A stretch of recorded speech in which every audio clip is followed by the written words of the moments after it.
Bien-aimés, chers amis, bonjour et bienvenue à nouveau à ce nouveau message biblique intitulé « La rentabilité de la conviction du péché ». La rentabilité de la conviction du péché. Verset clé, Matthieu chapitre 5, verset 4. Matthieu chapitre 5, verset 4. Heureux ceux qui sont dans l'affliction, car ils seront consolés. Heureux ceux qui sont dans l'affliction, car ils seront consolés. Amen. Étudions alors certains mots-clés. Heureux. Heureux signifie se nourrissant ou bénéficiant de la faveur de Dieu. Se nourrissant ou bénéficiant de la faveur de Dieu. Affliction.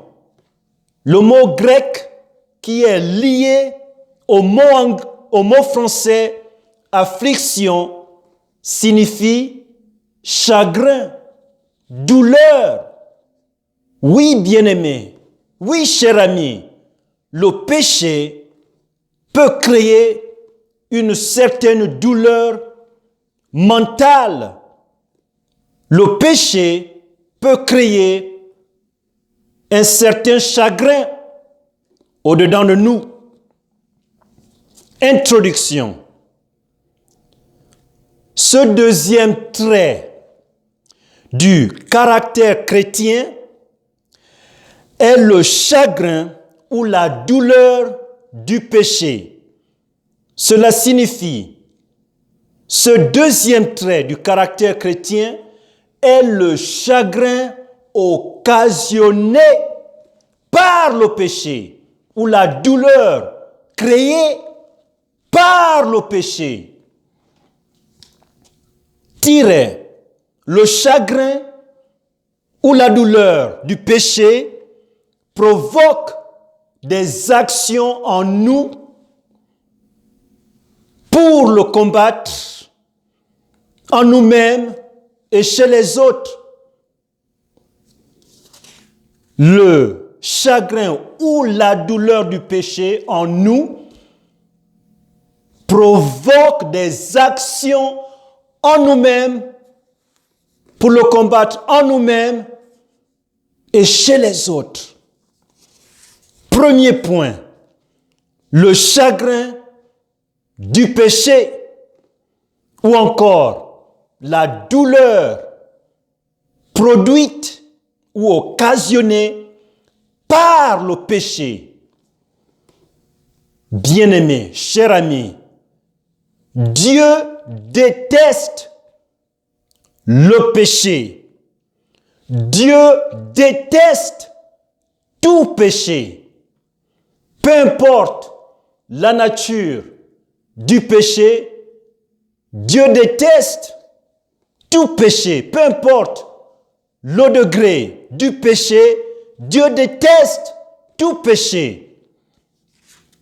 La Bible nous rappelle que les yeux de Dieu sont si purs qu'il ne peut pas regarder le péché.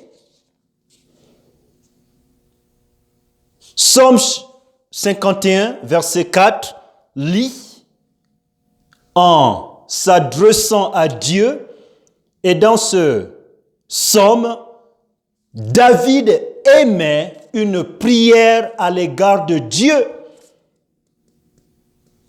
Après avoir reçu la visite du prophète Nathan, l'homme de Dieu,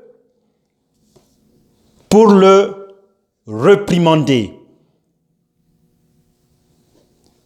Donc la Bible dit ceci: après qu'il ait péché, la Bible lit ainsi: j'ai péché ici, il s'agit de David. David s'adressant à Dieu.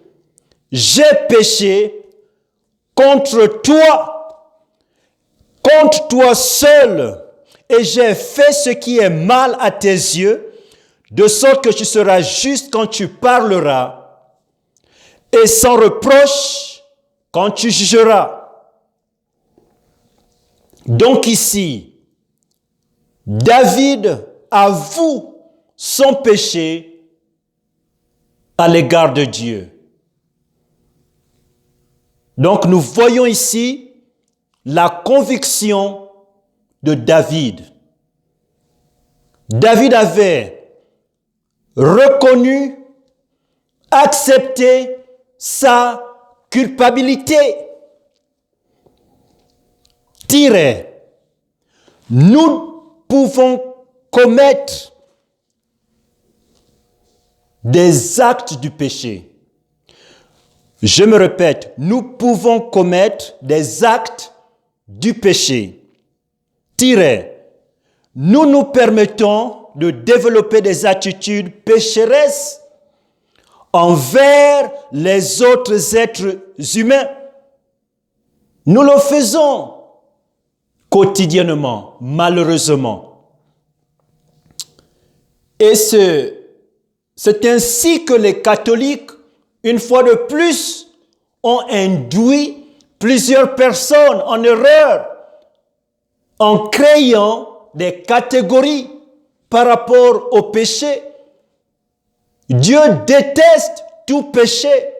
C'est le péché qui avait envoyé Jésus-Christ au calvaire pour faire couler son sang précieux afin de payer le prix de nos péchés. Donc le péché est une chose très sérieuse aux yeux de Dieu. Le péché est une violation des commandements de Dieu. Ce n'est pas une violation des commandements humains, mais par ailleurs, c'est une violation des commandements de Dieu. Donc, tout péché commis par moi, oui, par toi, bien-aimé, cher ami, est toujours et toujours contre Dieu, contre un Dieu saint et juste, le Créateur de toutes choses. Donc, le péché est une violation des commandements de Dieu. Des commandements de Dieu. Une telle violation ne peut être commise que contre Dieu seul. En tant que législateur, parce que Dieu est l'unique législateur. La parole de Dieu, comme l'expression l'indique, vient ou provient de Dieu lui-même. C'est sa parole. Ce n'est pas la parole humaine. Autrement dit, il y aurait une confusion parce que l'expression dit la parole de Dieu. Mais nous devons aussi un peu nous méfier parce que le diable a aussi un agenda bien précis. Alors, il a aussi créé plusieurs Bibles afin de conduire les gens en erreur. Donc il est très important d'entrer en possession de la véritable parole de Dieu, de savoir cette parole et ensuite de l'obtenir. Amen. Donc, une telle violation ne peut être commise que contre Dieu en tant que législateur. Mais il n'est pas juste législateur de sa parole, mais Dieu est aussi le juge. Pas l'être humain, mais Dieu est le juge. Il est le juge. Et enfin, il est exécuteur. Donc, Dieu est législateur, juge et exécuteur. Et lorsque Dieu avait choisi les 11 disciples, nous le voyons dans Matthieu chapitre 28, lorsqu'il avait choisi les 11 disciples et les avait organisés, en le faisant, il avait organisé, n'est-ce pas, la toute première église. Ces disciples avaient été formés par Jésus-Christ lui-même. Ces disciples avaient été instruits par Jésus-Christ lui-même. Donc, Jésus-Christ avait rassemblé ces 11 disciples, les avait instruits, éduqués, et à partir de ces 11 disciples était sortie la toute première église du Nouveau Testament.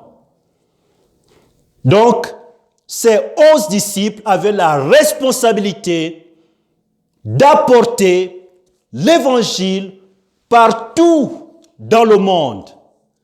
Amen. Partout dans le monde. Prochain tiret. Donc, j'ai dit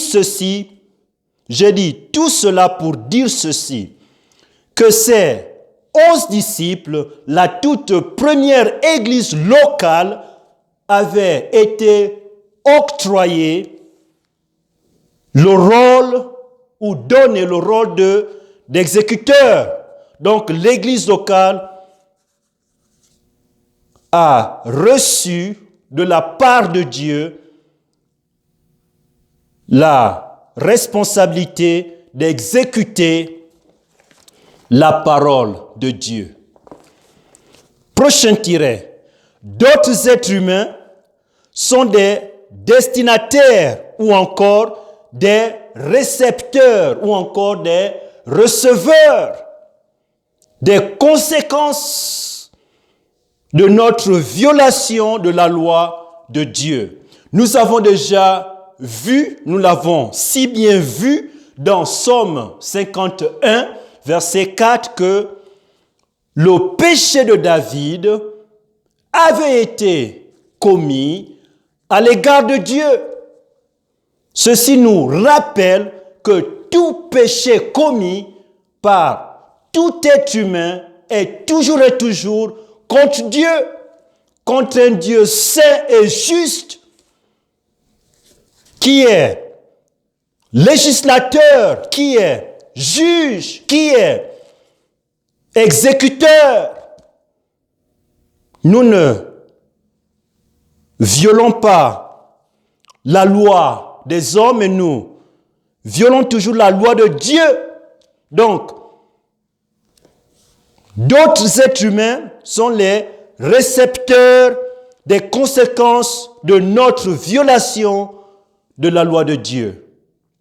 Prochain tiret. Ce sont ceux que nous tuons, contre lesquels nous mentons, à qui nous volons, contre lesquels nous faisons des racontages ou des ragots. Donc, l'être humain est toujours et toujours le récepteur des conséquences de notre violation de la loi de Dieu quand nous péchons. Parce que le péché, la définition même du péché, est la violation de la loi divine, de la loi de Dieu. Lorsqu'on décide d'aller à l'encontre de la parole de Dieu, de la loi divine, nous péchons. Nous péchons. Et l'être humain est malheureusement le récepteur des conséquences des conséquences de la violation de la loi de Dieu, de notre violation de la loi de Dieu. Prochain tiret. Ils ne sont pas, par ils, je veux tout simplement parler des êtres humains. Ils ne sont pas celui contre qui nous violons la loi. Nous violons la loi de Dieu, pas la loi des hommes. C'est pourquoi tout péché est toujours et toujours contre Dieu. Contre Dieu. Tiret. La Bible mentionne des cas où une personne dit avoir péché contre un autre être humain. Oui, il y a ces exemples dans la Bible, mais en réalité, comme nous l'avons vu dans Psaume 51 et bien d'autres textes bibliques, que tout péché est contre Dieu. Est contre Dieu. Tiret. Après examen, alors, lorsque nous décidons d'examiner les Saintes Écritures, la parole de Dieu, de très près, voici ce que nous constatons. Nous voyons qu'il s'agit d'un acte de culpabilité envers cette personne. Par exemple, si un enfant est commissionné par son papa ou sa maman et qu'il n'aille pas, ou son papa ou sa maman l'aurait envoyé et qu'il mente à ses parents, cet enfant aurait violé la loi divine, la loi de Dieu, parce que Dieu est pour la vérité, pas pour le mensonge. Mais malheureusement, ses parents seront récepteurs ou receveurs des conséquences de l'action de cet enfant. Donc, il exprimera une certaine culpabilité envers ses parents. Prochain tiret. Nous avons transgressé la loi de celui qui a fait la loi. Lorsque nous péchons, c'est ce qui se passe. Nous transgressons la loi de Dieu parce que Dieu a créé sa loi. Il nous a donné sa loi. Nous l'avons, la parole de Dieu. Donc, lorsque nous péchons, nous transgressons la loi de Dieu qui a fait la loi que nous avons violée ou brisée. Tiret. Le créateur de cette loi est Dieu. Celui contre lequel nous avons péché est toujours Dieu. Dieu seul. Seulement Dieu. Nous péchons contre Dieu. Pas contre les êtres humains. Comme nous l'avons si bien vu, les êtres humains sont les récepteurs des conséquences de la violation, de notre violation de la loi de Dieu. Ils sont les receveurs des conséquences de notre violation de la loi de Dieu. Tiret. La Bible dit que tous ont péché et sont privés de la gloire de Dieu. Romains chapitre 3, verset 23. Tous, cela parle de moi, tous, cela t'inclut, tous, cela nous inclut, nous avons tous péché, la Bible dit, et par conséquent, nous sommes tous privés de la gloire de Dieu. Et c'est ceci que j'avais réalisé en 1998. C'est pourquoi j'étais maintenant prêt à être sauvé, à recevoir le pardon de mes péchés. Et c'est la toute première étape, cher ami bien-aimé, pour naître de nouveau, nous devons réaliser, comme nous l'avons si bien vu autrefois, notre condition de dénuement, mais aussi reconnaître notre culpabilité que nous avons brisé la loi de Dieu, que nous avons péché contre Dieu, et nous devons reconnaître cette culpabilité, accepter notre culpabilité. Parce que l'objectif de Dieu, c'est de nous aider à naître de nouveau.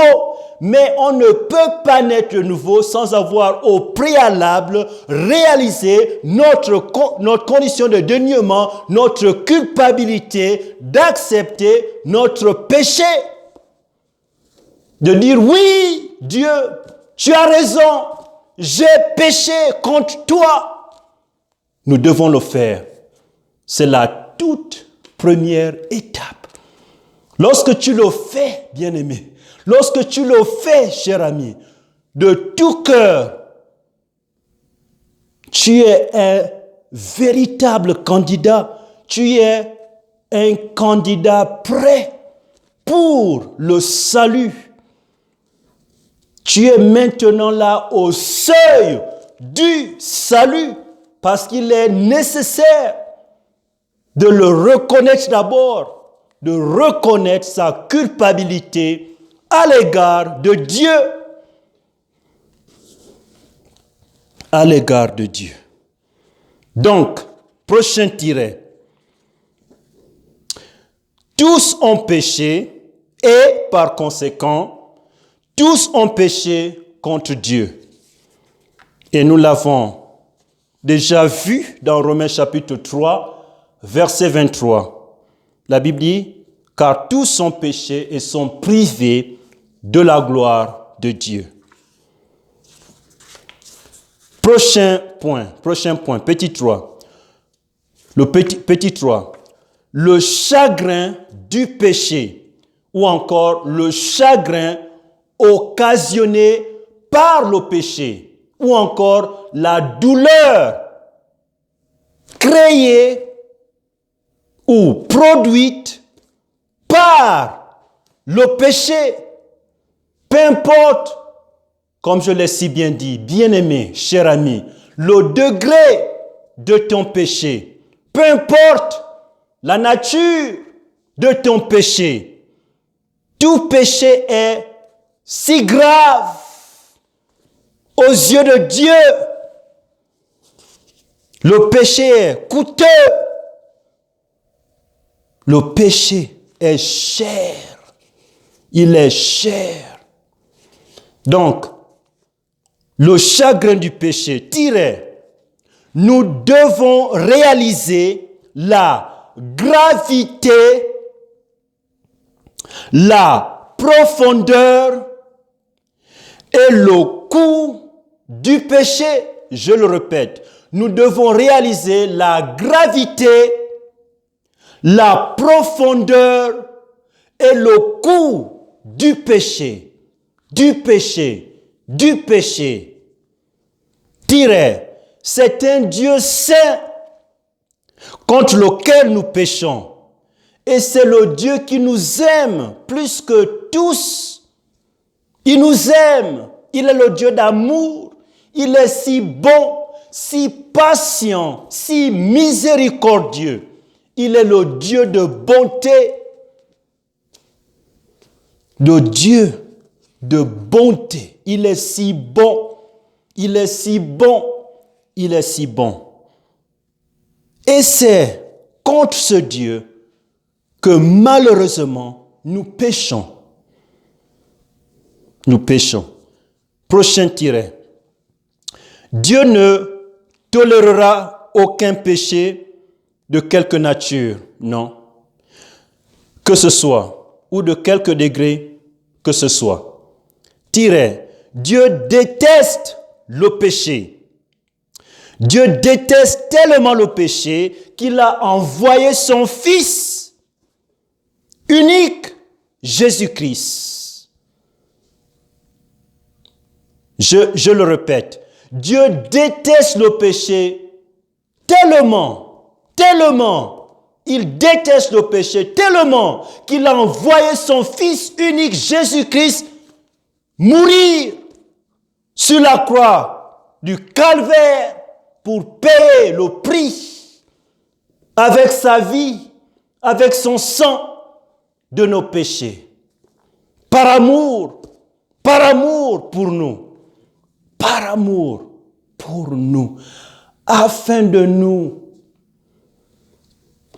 nous empêcher d'aller en enfer pour l'éternité.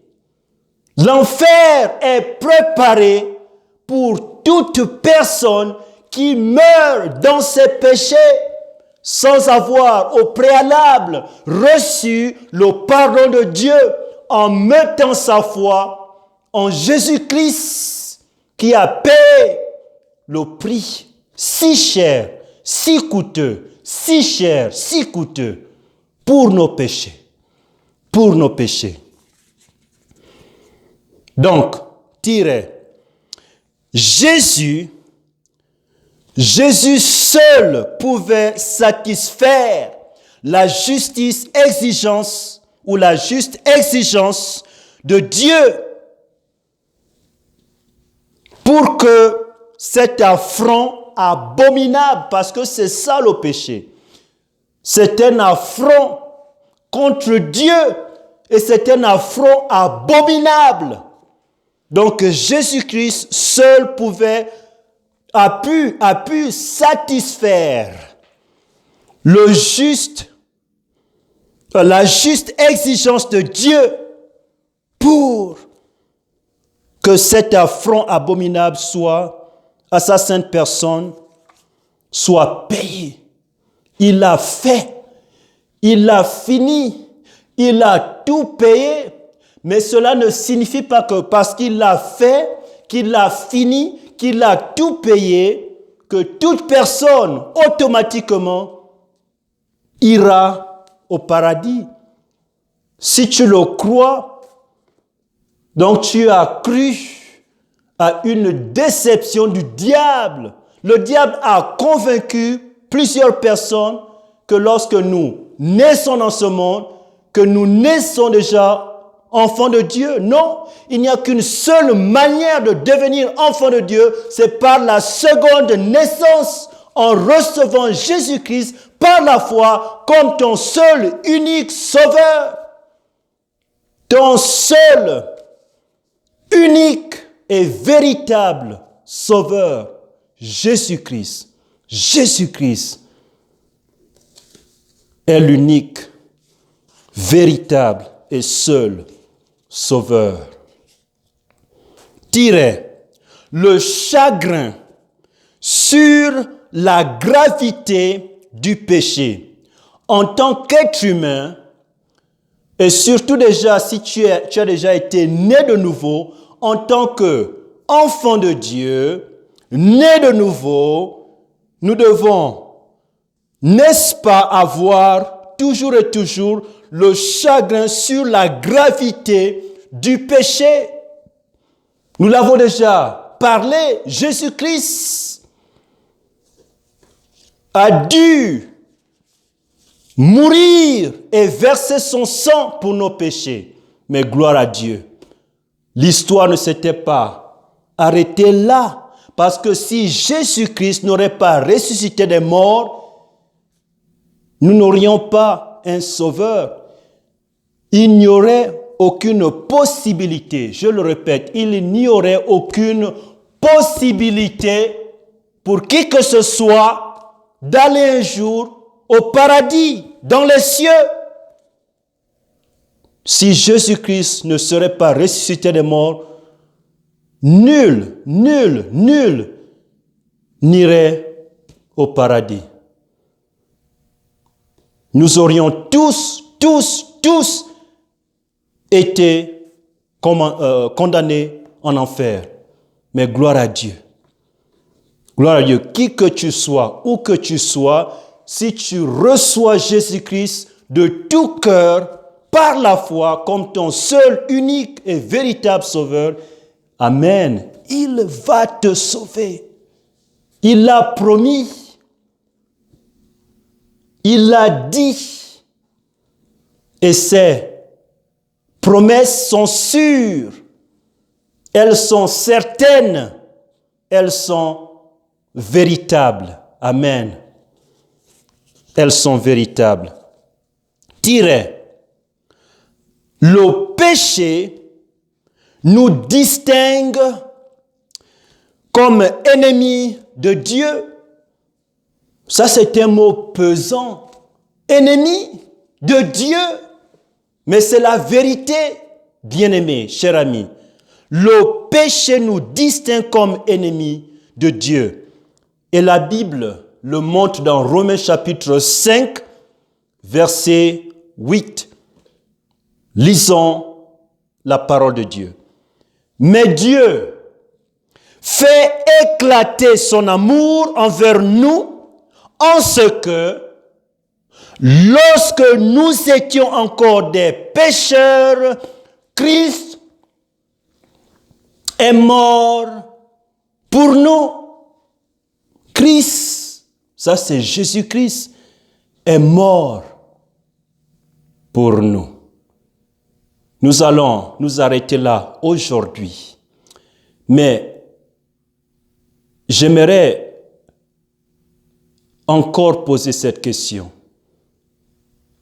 C'est la chose la plus importante, bien-aimé, cher ami. Si tu as des doutes en toi, si tu n'es pas sûr à 100% que si tu mourrais aujourd'hui même, que tu irais au paradis, je t'invite de le faire. Dieu a rendu cela si simple. C'est simple de naître de nouveau.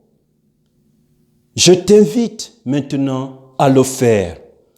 Je vais alors te conduire dans une simple prière. La prière est centrée. Elle est centralisée